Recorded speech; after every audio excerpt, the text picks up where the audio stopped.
Hello and welcome to It's Personal Stories, the podcast dedicated to empowering personal success in the hospitality industry. My name is Elliott on behalf of It's Personal Stories, and I am delighted to have Amanda Frasier with us today. Welcome, Amanda. Hello, Lan. Nice to be here. Thanks for having me. I've been wanting to interview you for quite a while, and I'm delighted we get to do it today. Oh, so excited. Thank you. I know you've had an incredible career journey. I'm wondering if you could share some of the inflection points in your very successful career, and if there's a particular factor or factors that you think contributed to your success. Gosh, now you want me to go back deep into my memory. So, I think for me, some of the most pivotal points in my career and, those inflection points, as you say, really are about the opportunities where I guess I could have gone one way or the other. And it was always just not saying no, even if I felt like that was maybe not for me or maybe not the right opportunity or not quite what I was interested in. So for me, certainly taking that leap to move abroad, and then maybe, stepping out of hotel operations and eventually over into Forbes travel guide, those points where I did something a little bit different, a little bit unknown, a little bit, where I really went out on a limb for myself, those have been the biggest points that, as I look back. And you've been at Forbes Travel Guide for over 20 years now. How has staying and being in different roles at Forbes been important to your journey? And I'm curious how you stay fresh when you've been at the same company for a long time. Thank you. That's a very good question. Yeah, 20 years flies by. But I think, well, first of all, 20 years flies by when you're doing something you love. But also for me when I think about longevity and staying with the brand for so long, we often talk about this internally, is that, we're the world's maybe oldest startup. There is very much an entrepreneur mindset, and that comes obviously all the way from the very top, from our chairman through to our CEO and our executive team. And it's really about challenging ourselves as a brand and a company to not be afraid of change and moving through change and pivoting. And that can often be seen as maybe a negative thing, but it's certainly been a key to why I've been here so long. Yes. And have you taken on different roles that have allowed you to pivot along the way? Definitely. Yes, several. And again, that goes back to what we were just talking about. I really never said no to an opportunity that came along. And that happened all the way from the very first interview I had, when I interviewed for Mobile, which was for one role and was asked about my interest in another, having never done the alternate role, but just saying, yes, of course I can do that, and not really knowing if I could or not. That worked out. And really along the way, the journey has been about, again, opening myself up to trying new things and never saying no. I do say no, but You not do know, saying so no you to do an say opportunity. Could you share with us a story about when you said yes to something that you weren't sure about and how it turned out for you? I think, there's a couple of things, but, for me, coming from hotel operations, one thing that I always used to really enjoy doing, but never really had the time for, was training and contributing to other people's growth and success. And I remember when I first went for my interview here, I was told that, Mobile Travel Guide was looking at education and training, and is that something you would be interested in? And I was like, yes, I remember saying I love to train, but never really, when you're in operations, do you have the luxury sometimes of doing that unless you have, the investment of that time and that team. So for me, being one of the individuals that was able to participate in the inauguration and start of that effort for our company, that was pretty pivotal and pretty special. And it's, grown now under the leadership of some other amazing individuals. And similarly, when, we wanted to grow ratings globally, when I started, we were in 2-3 countries, I think. Then we grew to 5 for a little while. And then there was a real effort on going global. And, that was a big part of a turning point for me as well. That's incredible. And I've thought about Forbes Travel Guide being global for so long, but you don't realize at some point you start somewhere before it grows into people aspire to be a part of. So thank you for sharing a little bit about how that started. I wanted to talk about learning from setbacks because we've heard that sometimes it's the things that don't go right that teach you much more versus when things go perfectly. And I'm wondering if there's a situation where you've experienced a setback that taught you something valuable. Gosh, a setback that taught me something valuable. I really can't think of anything off the top of my head because I really have this mindset that, even in moments of what seem like failure, there's a moment of growth. So it's not that I would say I had a setback, but certainly there's been times in my career where I haven't enjoyed doing something, or it hasn't maybe worked out quite the way I thought, or wasn't the success that we thought. But I don't really ever look at it as a failure, just the chance to reinvent and try it again a different way. Yeah, absolutely. I think sometimes you get handed something to do that isn't your favorite thing to do, but sometimes it just needs to get done. But sometimes there is a plan that you may not be aware of that is a skill that you need to learn or something that you need to grow in, and it can help build your toolkit for the future. Absolutely, absolutely. Let's talk about building a network because there's lots of ways you can think about it. There is one perception that you can look at how many followers you have on LinkedIn, but I think the hospitality industry is really relationship driven rather than social media or anything else. It goes to building relationships with people. I've met people across the table that I've then become friends with after negotiating with them on behalf of both our companies. How do you develop your network in a way that suits you? Because not everybody's comfortable walking into that industry cocktail party with 300 people and you think, who am I going to talk to?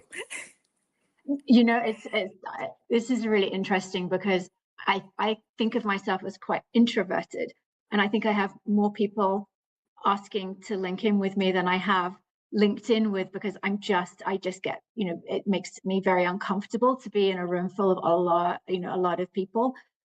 So when you ask about networking, I'm probably not the best person to give advice on how to network, but what has worked for me, at the end of the day, it's about authenticity. And I think you end up creating a network because you like people, and you have like-minded thoughts and like-minded goals. And for me, having a network isn't about the size of the network or how many people you know.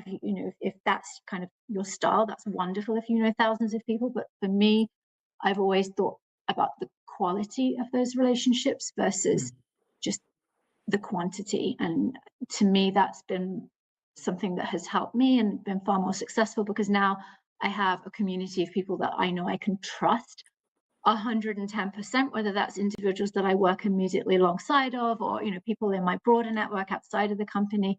I think that has been something that has helped me.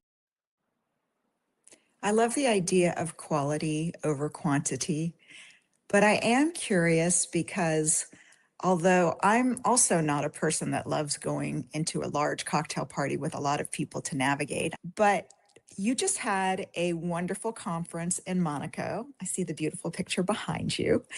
And you had many, many influential people from the world of hospitality and the food world that were there. And you're there welcoming them with the others from Forbes Travel Guide. I'm curious how you navigated that, or do you have any tips or things that you do when you meet people at these large conferences? Is it still about collecting business cards? Is it about making a note afterwards? I'm curious how you navigate that, because there are times we get thrust into these situations that are not always our comfort zones.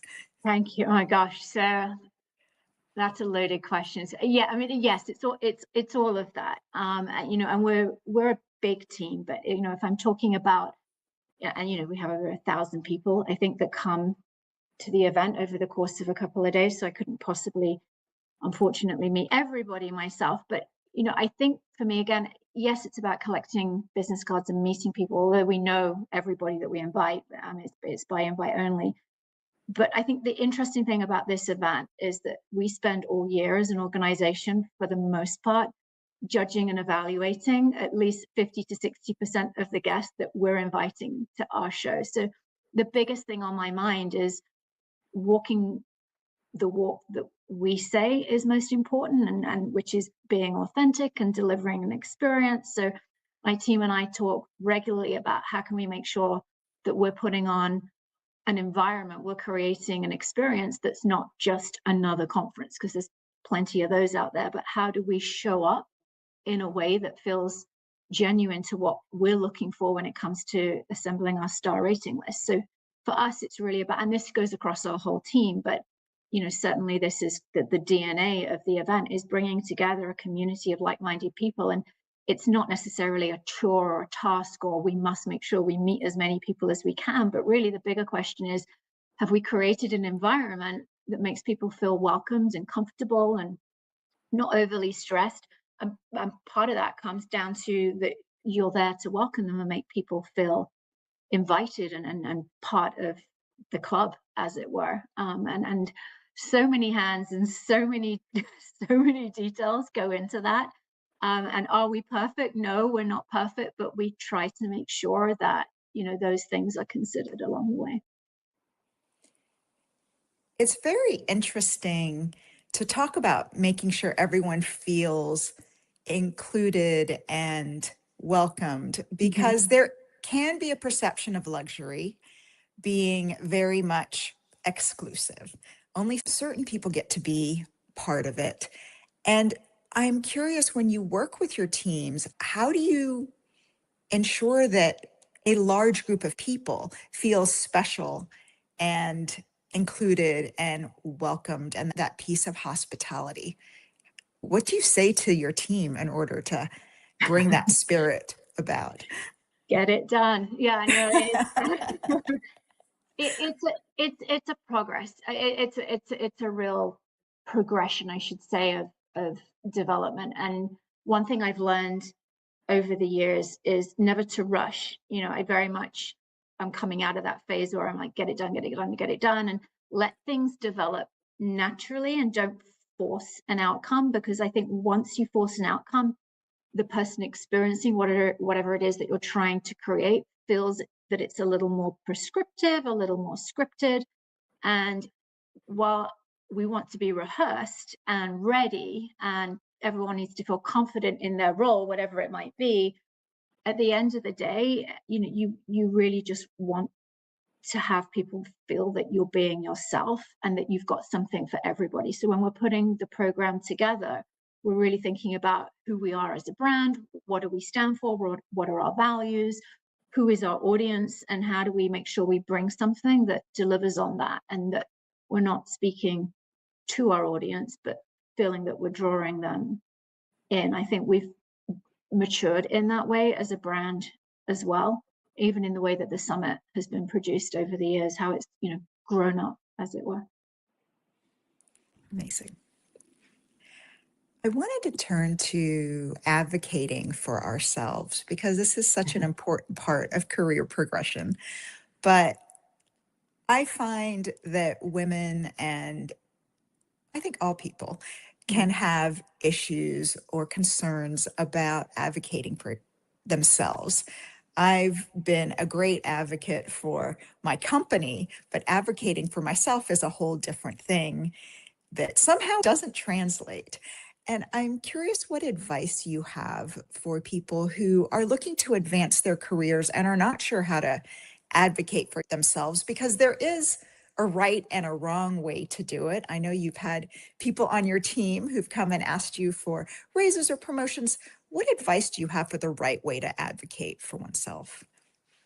I think I mean, this is something probably I'm still learning, but certainly as I've grown, I think it's about knowing your value and knowing your worth, and not letting somebody else tell you what you're worth, but feeling confident in your own abilities. And that doesn't mean that you have to be, you don't have to have a big ego about it, and you don't have to be obnoxious. You can know your value and know your worth quietly. Sometimes I often think and still believe that the less you say, the better. And sometimes silence speaks louder than words. But it's really, I think, especially for women, it's sometimes you feel that to get what you want, maybe you have to raise your voice or be more aggressive, and you really don't. You just have to be confident in what you're saying. And when I say confident, not just being brave enough to say it, but believing it. If you believe in yourself first about what you deserve, then the confidence comes from within. I'm very fortunate to be surrounded by a team of individuals that possess that, and we're able to have, very open and honest conversations often before they want something. I can see the value in them and my team, and want the same for them as I did for myself. Absolutely. I do think there is one school of thought of put your head down, work hard, and your Mhm. hard work will get noticed. But I don't think that always works in the business world because people get busy, your boss gets busy, they've got a lot of different priorities they're juggling. And in the back of their mind, they might recognize someone who's doing great work, but they can't always articulate it. They can't always bring it to the forefront to advocate for you in that moment where it's important. And I'm wondering if you have any advice for people to help boost themselves for when their boss or their sponsors are in those important rooms and have an opportunity to speak up on their behalf, the rooms that they're not in. Your question reminded me, it's the very British phrase that keep calm and carry on, kind of just keep your head down. British values are very often stereotyped as don't make a fuss, get in the queue and Stiff just keep upper lip. quiet. Yeah, keep. And so I do have a lot of that in me. But at the same time, I think it's really important that, again, that that you have value, and if you don't feel it's being seen or reciprocated, because maybe somebody values you and they never want to lose you, but sometimes what somebody says and what somebody does are two very different things. And if you don't find that balance, then this is where open communication comes in, and feeling that you should always have that chance to advocate for yourself. And as a leader, you should always allow your team to feel empowered. Steve Wynn and our own vice chairman have always said famously, people need to feel a sense of self-esteem when you're at work and when you're in your personal life as well. So that work-life balance, I think there's no such thing. It's just kind of you do a little bit of everything, right? You're hopefully the same person, and you have to give a little bit of yourself to everything. So yeah, it's a combination of those things. Wonderful. You mentioned along the lines of self-care, and I wanted to dig into that a bit because you've got a global role. So you could be flying around the world or doing meetings and calls around the clock, and you have the kind of role that could be 24 hours a day. How Mhm. do you ensure you don't get run down? Do you have a special way to recharge? And curious if the way you take care of yourself today has evolved over time. It definitely has evolved. Anything, every year that goes by, every birthday, you notice something. I think what I've learned today is that self-care is about doing things that you love. So whether self-care is jumping on a plane and drink the champagne and you have the wine with dinner, and great, do that if that's what makes you happy. At the same time, if hydrating and getting your 8 hours of sleep is something that makes you feel better, then do that. Do what's good for you. And I think it's very hard to say that's what I'm going to do for the rest of my life. So for me, it's just everything in moderation. Some days I'm the champagne and when I get on the plane girl, and sometimes I'm like, no, I'm only drinking water and I'm going to get my 8 hours of sleep. And I think you just got to listen to yourself and not treat yourself too harshly is something I've learned about self-care. I love that. I am getting ready to get on a flight across the Atlantic to Europe on Saturday. Do you have any great tips for international travel and actually sleeping on a plane? Because I am terrible at sleeping on a plane. Yeah, I don't get a lot of sleep on the plane either, even though I try. I think it's about taking a few things that make you comfortable, and a couple of tips that for me, always having a pair of great hotel slippers. So obviously I'm in hotels all the time. Once I've worn them in the hotel, I always take them with me because they are perfect for wearing on a plane when you need to slip in and out quickly. So that's one thing, having a really good wrap, because you just never know the temperature on a plane. So, and I don't even know if, sometimes you don't even get a blanket now, do you? But so things that kind of enhance your comfort for me. Those are the most important things. So are you a land and get going right away person, or do you land and exercise? When you're flying from the US to Europe? No, I'm a Curious. land and go back to sleep kind of, yeah, Okay. if I can. There are times when it's unavoidable and you do have to go straight to a meeting. That can be hard, but for me, if we're talking about self-care, I think if there was only one thing that I could continue to do for the rest of my life, it's good sleep. I think everyone feels better after a solid couple of hours. You really do. I know I do. You mentioned that one thing, and I couldn't let you go without bringing up a Forbes travel guide, which for hotels, it is an incredible honor to be on the list, much less at the very top of the list. And I do think that's something that many hotel owners and operators aspire to.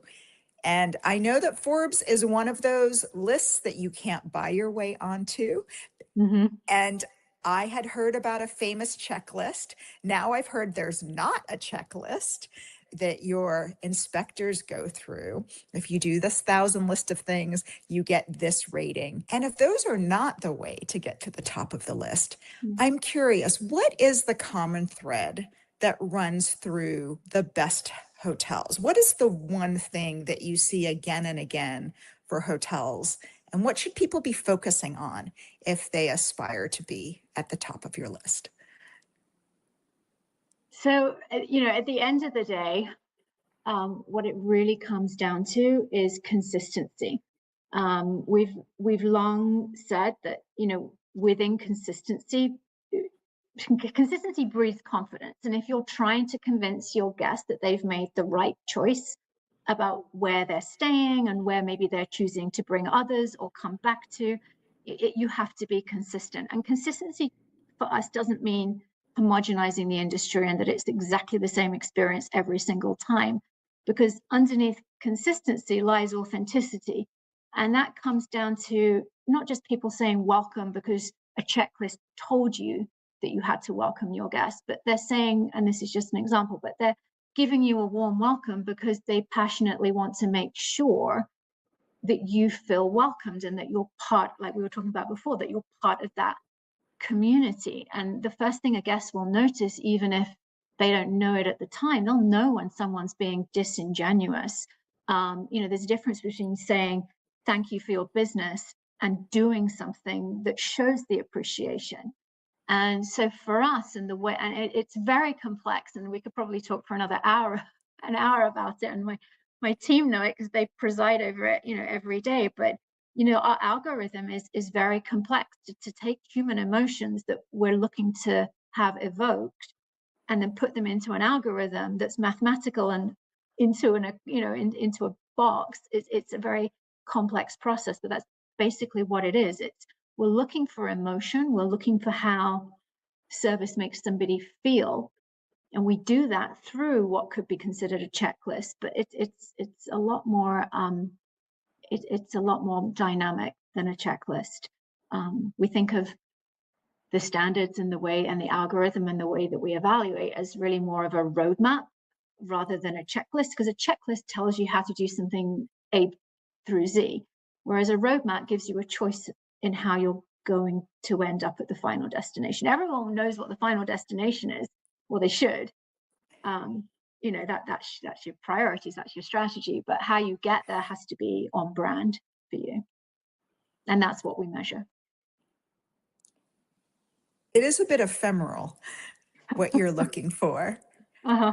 Where do you recommend people start? I'm going to buy a hotel. I want it to be at the top of the list. Where do I start? Do I start with the renovation? Do I build the most beautiful hotel and that's going to get me there? Is it with the employees? Is it culture? Yes, I was going to say it's all of that. Yes, you need to, if it's not already built or it needs a renovation, I mean, location and building something is part of it. We attribute 30% of our overall algorithm to the physical facility. So we're not saying it's not important, but that alone doesn't get you to the end goal. And when I say end goal, I'm not talking about being 5-star. I'm just talking about getting onto our list, or being considered one of the best in the world, on any list. But what it comes down to at the end of the day is, if you ask me the question, what should you be thinking about first? It's what culture do you want to build? How do you want your guests to feel? Is the question you should be asking. And then once you've established what is it you want people to feel and remember about your brand or your property or whatever it might be, your ship, your cruise, then you back everything else into it, and it becomes part of how you hire, how you treat your staff, how you incentivize them, what's going to keep them driven, because all of that has to be in place first to translate into a better guest experience. And I That's say it all. like it's easy. It is not easy. It is not Running a easy. hotel or anything in hospitality or running a restaurant is, a spa is some of the hardest work you'll ever do. I've done it, and I know how hard it is. It's not easy, but the missteps often come from, let me just build it and it will happen, and that's unfortunately not the pathway. So I took away so much from that. One, that the terribly expensive part of building the hotel or renovating it is only 30%, which is probably a little alarming for some of the people who've spent over $1 million a Or room more. Yes. or Yeah. more to build out or renovate a hotel. But all the things you talked about of culture and how you want your guests and your employees to feel, those are also great lessons for leaders in business, how you want your team to feel, how you want your clients to feel. And I think that idea of culture being the place to start is a really special way of thinking about that. Well, Amanda, we are coming towards the end, but I always like to ask 2 questions before I let you go. And the first one is, what advice would you offer to your younger self? It's my favorite question because I think as we evolve, we have different advice to ourselves. I'm Yeah. curious, what would you want 22-year-old Amanda to know? Either something that could help her on her journey or something that you want her to know that would have been helpful. Don't overthink it. And there is no such thing as perfection. I think probably one or both of those.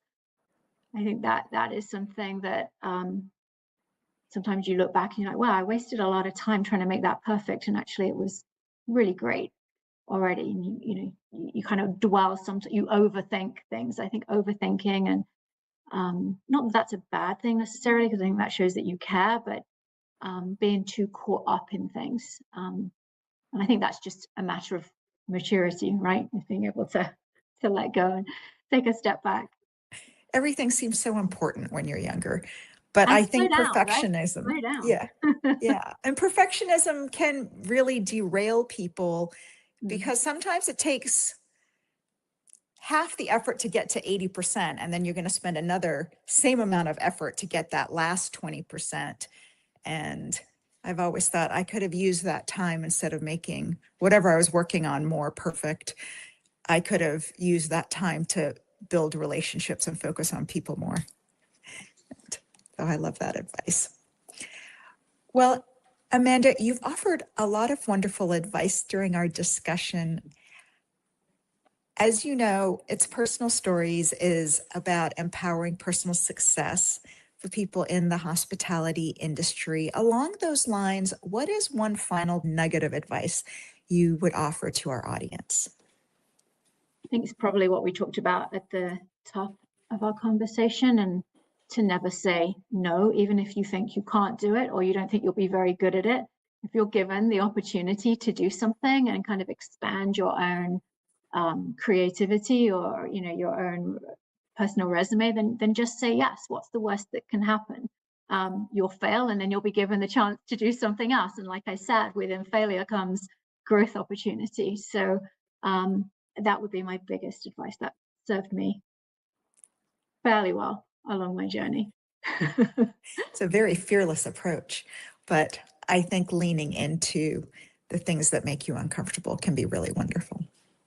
For sure, for sure. Well, thank you so much, Amanda. I'm so glad that I've had the chance to have this conversation with you, and really appreciate all of the wonderful advice you've offered to our audience. Oh, it's my pleasure. Thank you. Thank you. Nice to talk to you. Nice to talk with you too. And for our audience, if you've enjoyed this conversation with Amanda, I hope you'll visit our website. It's personalstories.com, where you can find many more interviews with hospitality